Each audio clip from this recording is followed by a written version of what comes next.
जय हिंद, नमस्कार। मैं अंबर जैदी स्वागत करती हूँ आप सबका एक बार फिर से हमारे आज के कार्यक्रम में। और एक लेटेस्ट एमनेस्टी इंटरनेशनल की जो रिपोर्ट है उस पे हम आज की चर्चा की शुरुआत करने वाले हैं।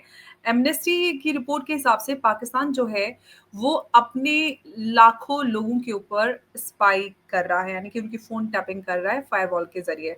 आप सबको याद होगा, आज से कुछ महीने पहले रिपोर्ट आई थी कि पाकिस्तान जो है फायरवॉल, चाइनीज इनफैक्ट फायरवॉल की बात करते हैं, वो इंस्टॉल करा रहा है। और बड़ा लंबा चौड़ा पैसा खर्च करके पाकिस्तान ने फायरवॉल इंस्टॉल की थी। और उसके पीछे का मकसद भी अब क्लियर हो गया है कि पाकिस्तान ये क्यों कर रहा था। अब इसी से जुड़े हुए जो कुछ पाकिस्तानी जर्नलिस्ट और एक्सपर्ट्स हैं, उनका कहना है, क्योंकि यहाँ से जुड़ जाती हैं इस खबर के तार। मोहित पीरजादा पाकिस्तान के जो पत्रकार है, उनका कहना है कि जो PM Oli was pro China and considered anti India, and if public gets access to his house, then it means the system betrayed him. Pakistani rulers live in fortressness and guarded by the system, unless system and its external supporters are in with them. They are safe, sad but true. ये कुछ इनकी tweets हैं, जिससे हम ये अंदाजा लगा सकते हैं कि पाकिस्तान में क्या कुछ हो सकता है। जैसे कि यहाँ पर लिख रहे हैं कि जैसा कुछ जेनजी और वो सब यहाँ पर नेपाल में हुआ, इसी तरह का इन शॉर्ट कुछ पाकिस्तान में भी हो सकता है। और यही वजह है कि शायद पाकिस्तान डरा हुआ है और पहले से ही इस तरह की चीजें प्लान कर रहा है। इसी को थोड़ा सा डिटेल में आज समझेंगे। हमारे साथ उमेश जी हैं। उमेश जी, स्वागत है आपका। जय हिंद, नमस्कार। जय सिया राम बद्दी। जय सिया राम।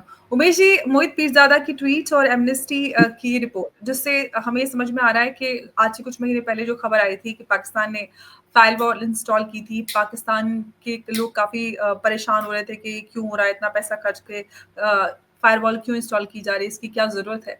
आज वो जरूरत सामने आ गई है कि आखिर पाकिस्तान ने ये सब क्यों किया। आप किस तरह से इसको देख रहे हैं?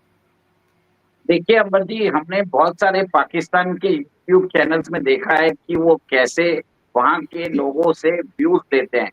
और उधर यहाँ वहाँ पे लोग बोल रहे हैं कि जिस तरह से इंडिया में तरक्की हो रही है, इंडिया वाले कश्मीर में जो तरक्की हो रही है, पाकिस्तान में ऐसी तरक्की नहीं हो रही है। तो कहीं ना जी। कहीं उनकी पॉलिटिकल लीडरशिप जो है, एक्सट्रीम करप्ट पॉलिटिकल लीडरशिप, जिसमें शहबाज शरीफ और भुट्टो फैमिली मिलके सरकार चला रहे हैं, और वहां पे इमरान खान जैसे पॉपुलर नेताओं को नजरबंद कर दिया गया है, तो वो डिस्क्रेडिट हो गई है। रही कई कसरत जो है मिलिट्री लीडरशिप ने भी कर दी है। अभी मुल्ला मुनीर जो है, उसने अपने आप को फील्ड मार्शल बना लिया है। अब ये फील्ड मार्शल बन रहा है और एंटी इंडिया सेंटिमेंट कर रहा है, ताकि पाकिस्तान के अंदर जो एंटी एस्टेब्लिशमेंट जो बन रहा है, जो माहौल बन रहा है, उसको डाइवर्ट किया जाए। अब इसके लिए आप देखिए कि उसने बोला कि कश्मीर हमारा जगुलर वेइन है, अदर थिंग। उससे पहले आपने ये भी बताया कि उन्होंने फायरवॉल इंस्टॉल किया है। जो चीज नेपाल में हुई है, पाकिस्तान आर्मी को इसका अंदेशा पहले ही हो गया था, और बताया जाता है कि इसके अंदर 6,50,000 वेबसाइट उन्होंने ब्लॉक कर दी है। तो आप अगर इंफॉर्मेशन को फ्लो कंट्रोल करना चाहते हैं, तो जो चाइना जैसा सर्वेलेंस स्टेट है, पाकिस्तान भी वही बनता जा रहा है, जिसमें आपके सोचने समझने की शक्ति जो है वो कैसी होनी चाहिए, वो सरकार आर्मी कंट्रोल करेगी। अब जैसे रिपोर्ट्स आ रही है, बताया जा रहा है कि मोहित पीरजादा भी बता रहे हैं कि क्यों हो रहा है, क्योंकि वहां पे जो पॉलिटिकल जो मास पॉपुलर लीडर है, उसको आपने इम्प्रेशन करके रख दिया है, जिसने बात की करप्शन के अगेंस्ट। तो ये देखिए कि जो प्रो चाइना पाकिस्तान आर्मी है, उसके ऊपर प्रॉब्लम कभी भी आ सकता है। देखिए, पाकिस्तान एक तरह से सेल्फ बैलेंसिंग एक्ट करता है। एक तरफ तो यूएस के साथ वो जा रहा है, और सेकंड चाइना को भी अपने साथ रख रहा है। ये एक तरह से मैं उनके आदमी की एक तरह से मैं प्रशंसा ही करना चाहूंगा कि दोनों को साथ में मैनेज कर रहा है। बट ऐसा है कि हमेशा नहीं कर पाएगा।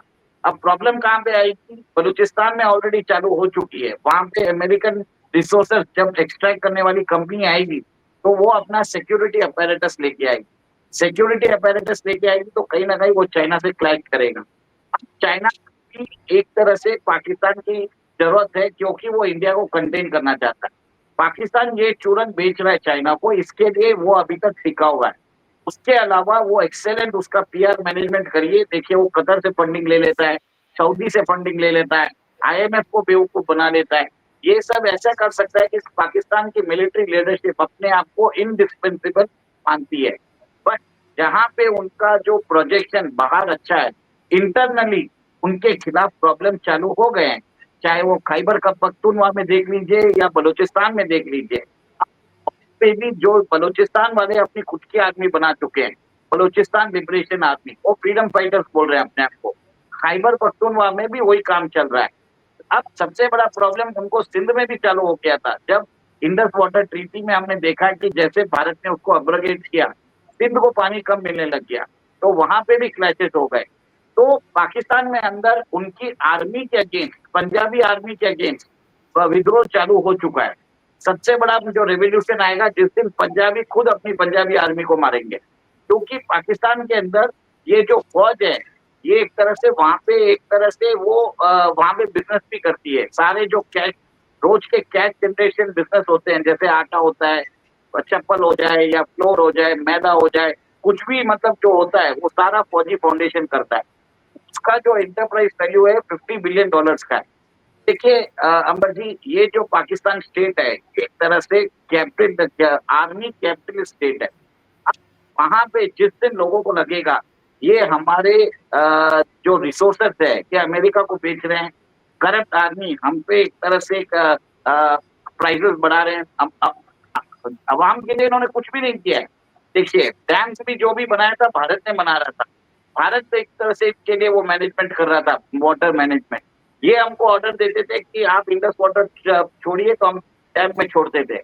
भारत ने वो अब्रोगेट कर दिया, अब हमारी मर्जी से हम खुद छोड़ते जा रहे हैं, तो वहां पे प्रॉब्लम बढ़ गया है। तो वहां पे उनको अभी डैम्स बनाने पड़ेंगे। अगर वो नहीं बनाए और ऐसे ही अगर अनरेगुलेटेड फ्लो ऑफ पानी के कारण वहां पे प्रॉब्लम्स बढ़ते गए, तो अवाम एक दिन पाकिस्तान आर्मी के अगेंस्ट भी होने वाली है। और ये चीज बताया जाता है कि ये जो होगा ये छोटा मोटा नहीं होगा, ये एक तरह से रीजन को शेप कर देगा। जैसे हमने पहले भी बोला था, इट विल लीड टू उमेश, डिवीजन ऑफ 9 पाकिस्तान। मई तो अभी बहुत ज्यादा देर नहीं हुई है उसको हुए हुए। जो कुछ पाकिस्तान में हुआ था, पाकिस्तान में तो एक बार हो चुका है, और अब हमने बांग्लादेश और नेपाल में, श्रीलंका में सभी जगह देखा। ये जो कुछ चल रहा है, मतलब ये है कि पहले से अंदाजा है पाकिस्तान को कि क्या कुछ स्थिति वापस पैदा हो सकती है। और जो फील्ड मार्शल आसिम मुनीर है, इस कंट्रोल करने की कोशिश कर रहे हैं, उसको पलटने की कोशिश कर रहे हैं। जो एक आवाम की आवाज पाकिस्तान में हम देख रहे हैं, उसको कहीं ना कहीं दबाने की कोशिश की जा रही है। अब जो शहबाज सरकार है, उन्होंने भी आने से पहले वादा किया था कि इकोनॉमिक डेवलपमेंट और ये सारा कुछ कर रहे हैं और हो रहा है। इनफैक्ट अभी भी वहां पे ये सब कहा जा रहा है कि हम बहुत कुछ हो रहा है। लेकिन सवाल ये है कि जिस तरह से Asim Munir and family America की सिटीजनशिप ले रहे हैं, उधर जा रहे हैं, उससे ये सारी जो सुगबुगाहट है और उनको मजबूती मिलती है। देखिए ये सब तो ऑलरेडी जब मई के अंदर जब भारत ने उनके ऊपर हमला किया, तो सारी पॉलिटिकल फैमिली और मिलिट्री लीडरशिप ने अपनी फैमिली को अब्रॉड शिफ्ट कर दिया।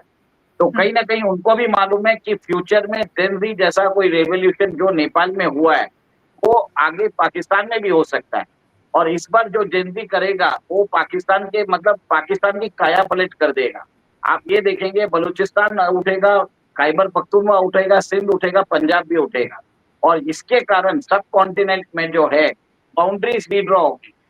और आप ये भी देखेंगे कि सर बलूचिस्तान को भी एक तरह से दो हिस्सों में कंप्लीट कर दिया जाएगा, बाइफरकेट कर दिया जाएगा। चाइना वाला बलूचिस्तान ले लेगा, अमेरिका बलूचिस्तान ले लेगा, हम शायद पीओजे के ले लें, हम शायद कोई हिस्सा सिंध का भी ले सकते हैं। भरोसा नहीं है, क्योंकि सिंध में भी हिंदूज के ऊपर प्रॉब्लम्स क्रिएट कर रहे हैं। तो और एक चीज है, भारत उस समय वाटर डिप्लोमेसी को यूज कर सकता है। पाकिस्तान के अंदर जैसी सरकार हम बनाना चाहें वैसी सरकार बन भी सकती है।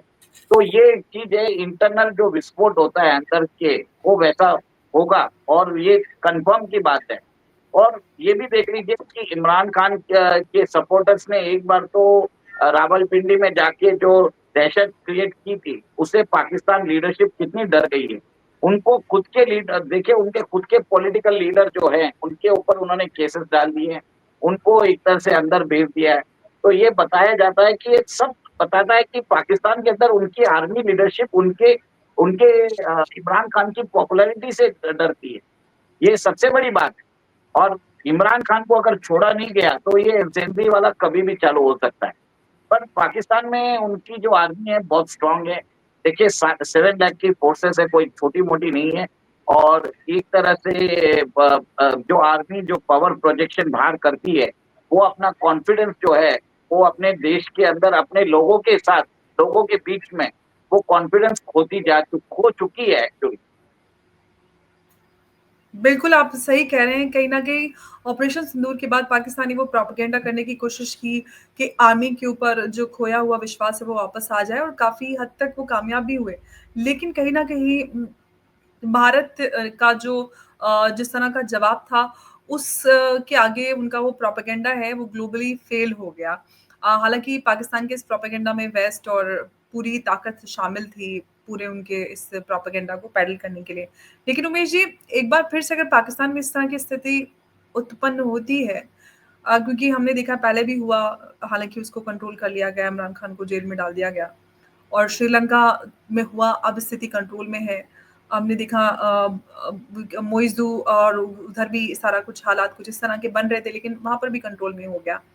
अब बांग्लादेश में भी चुनाव होंगे, देखा जाएगा। नेपाल में भी सुशीला कार्की आ गई हैं। थोड़ी-सी स्थिति पहले से बेहतर नज़र आ रही है। अगर पाकिस्तान में भी इस तरह का कुछ होता है, तो भारत के चारों ओर उथल-पुथल किस तरह के संकेत हैं?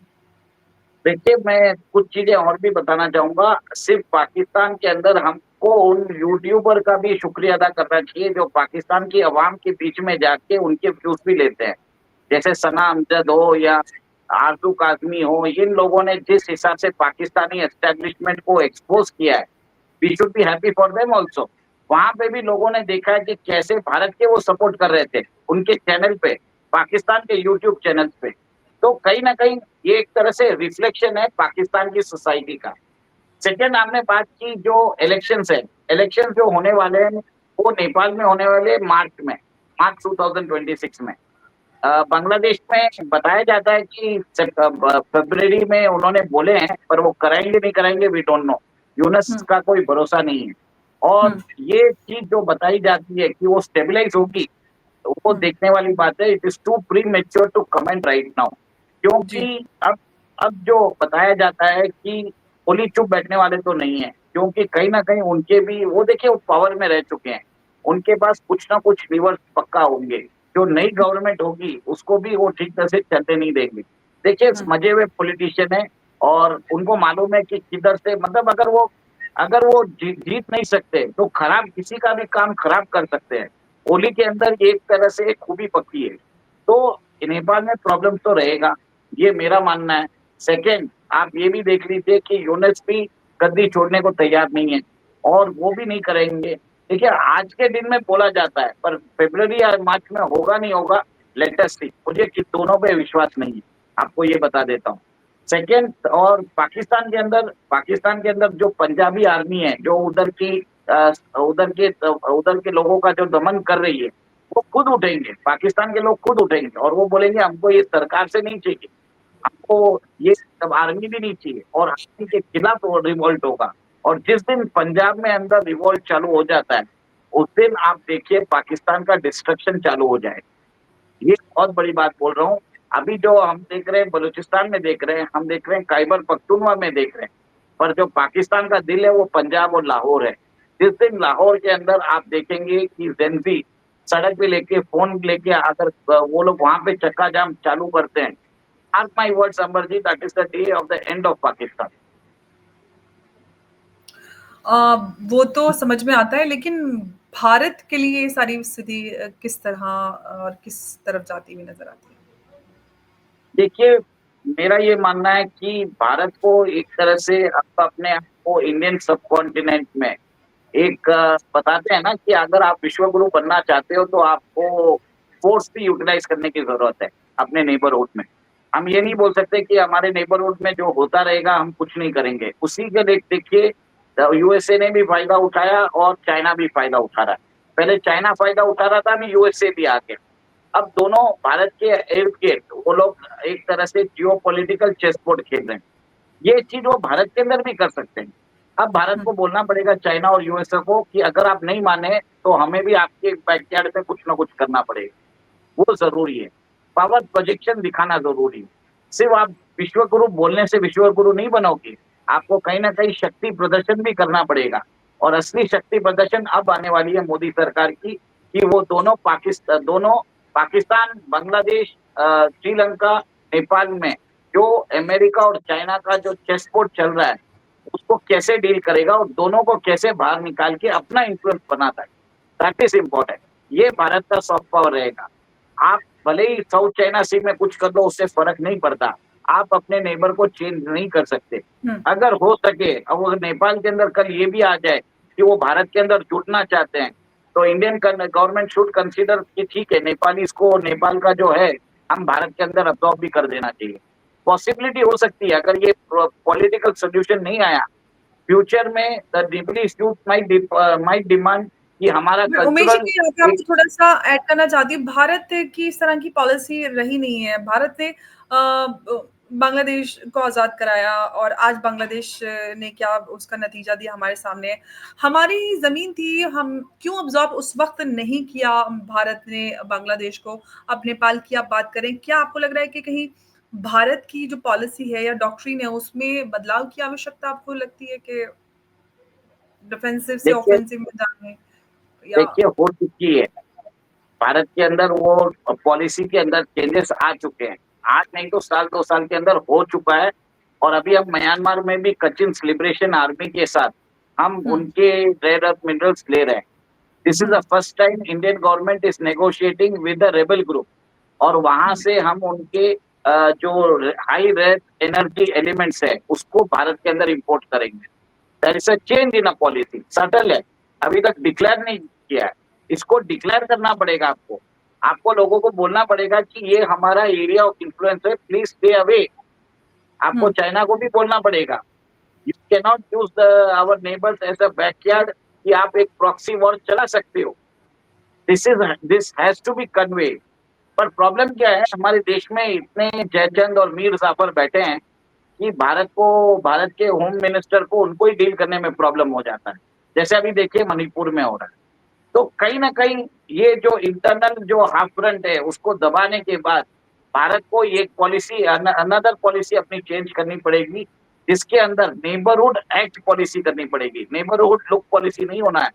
We have to neighbourhood first policy अब तक तो भारत की नेबरहुड फर्स्ट से बदलना पड़ेगा कुछ पॉलिसी में बदलाव नेबरहुड फर्स्ट से।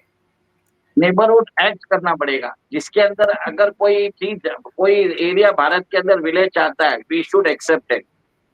ये ज़रूरी है। ये ऐसा नहीं होना चाहिए कि हमें वो नेहरूवियन प्रॉब्लम ये इंदिरा गांधी ने जो ब्लंडर मैं किए यही बोलने वाली थी, आपने बोल दिया। बादशाह खान के साथ भारत ने क्या किया उस समय और उन्होंने कहा कि हम हमें गीदड़ों के बीच में हमें छोड़ा जा रहा है। आज अगर उस वक़्त अगर वो गलती ना होती तो आज शायद बहुत स्थिति विपरीत हो सकती थी जो आज है उससे। वही बता रहा हूँ we need to change that policy. अब उस गवर्नमेंट के अंदर ये थॉट प्रोसेस आना चाहिए और हुँ, हमारे जितने भी भारतीय हैं उनके अंदर भी ये चीज़ आनी चाहिए कि इंडियन सबकॉन्टिनेंट हमारा है। इसके हुँ। अंदर we can not allow anybody to be interfering. और आरएसएस का क्या पॉलिसी है? अखंड भारत। अखंड भारत ज़रूरी नहीं है कि जो आपकी पॉलिटिकल बाउंड्री एक्सपैंड हो, आपका इन्फ्लुएंस एक्सपैंड हो, आपका सॉफ्ट पावर एक्सपैंड हो। हम अपने कल्चर से के थ्रू वहाँ पे पॉलिसीज़ को चेंज कर सकें। This is the thing we should do for it. हर जगह ज़रूरी नहीं है हम हमारे सेना को भेजें, बट आउटसाइड इन्फ्लुएंस को अलाउ नहीं करना है। We can not allow the American वो culture to penetrate into Nepal. This is the problem with the government. अभी गवर्नमेंट को ये चीज को एड्रेस करना जरूरी है, बट प्रॉब्लम ये है कि हमारे देश के अंदर ही जनता सोई है तो गवर्नमेंट क्या करेगी? वो आधे फ्रंट को ही उसको आधे फ्रंट से निपटने में ही प्रॉब्लम हो रहा है। और वो देख रहे हैं कि मणिपुर का इश्यू क्यों हो रहा है, क्योंकि वहां पे ड्रग कार्टेल को उन्होंने एक तरह से एक कंप्लीटली उन्होंने खत्म कर दिया है। तो ये जी। प्रॉब्लम हो रही है, बहुत लोगों को मालूम ही नहीं है, क्योंकि हुँ। कहीं ना कहीं communication is weak from the government. ये सही चीजें बता नहीं पा रहे हैं लोगों को। ये एक तरह से गवर्नमेंट की आईटी सेल की मिनिस्ट्री ऑफ आईटी की एक तरह से प्रॉब्लम है। कि they are not been able to मुझे communicate the vision. मुझे लगता है कि पूरे नैरेटिव बिल्डिंग में थोड़ा-सा अभी भी हम बहुत पीछे हैं, काम बहुत हो रहा है लेकिन नैरेटिव बिल्डिंग अभी भी हमारा बहुत वीक 100 है। 100 मुझे साल लगता है कि आरएसएस, एक सेकंड, 100 साल आरएसएस को हो गए हैं। विजयदशमी पे वो 100 साल बना रहे हैं।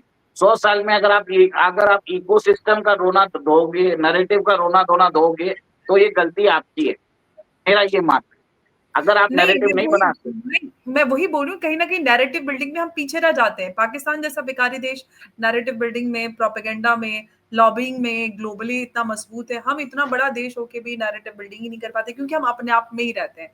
हमें अपने आप से निकल कर देश के बारे में सोचना पड़ेगा कि तो गलती एक छो तो गलती किसकी है? गलती किसकी है? हम जैसे सबकी है, हम सबकी है। नहीं, हम सबकी नहीं, हम तो इतना कर ही रहे हैं। गलती गलती बताता मैं हूँ मैं हम किसकी सबकी है। मतलब एज़ होल नेशन क्योंकि हमारे लोग कहीं न कहीं नहीं, नहीं, देखिए देखिए मैं मैं उन लोगों का भी नाम बोल देता हूँ। पहले तो BJP IT cell, Amit Malviya क्या कर रहे हैं? आरएसएस क्या कर रहा है? आरएसएस के अंदर विजनरी क्यों नहीं है? गवर्नमेंट का एमईआईटी क्या कर रहा है? We have to name people. सिर्फ यही नहीं बोल सकते कि हमारी गलती है, वो गलती है। एग्जैक्टली किसकी गलती है? We have to point them. भले होती है तो बोलिए, अगर मेरे में गलती है तो आप बोलिए, आपके अंदर गलती है तो पिन पॉइंट होनी चाहिए। देन जी, ओनली लेकिन जब आप अभी उम्मीद जी अभी तो ख़ैर बदलाव आ रहा है, काफ़ी चीज़ों में, स्थिति में बदलाव आया है और उम्मीद करते हैं ये बदलाव और जल्दी आए और उम्मीद करते हैं कि इसी तरह से देश हमारा आगे बढ़ता रहे। उम्मीद जी बहुत-बहुत धन्यवाद आपका हमारे साथ इस चर्चा में जुड़ने के लिए। नमस्कार, जय हिंद, जय भारत। जय श्री राम। जय सिया राम।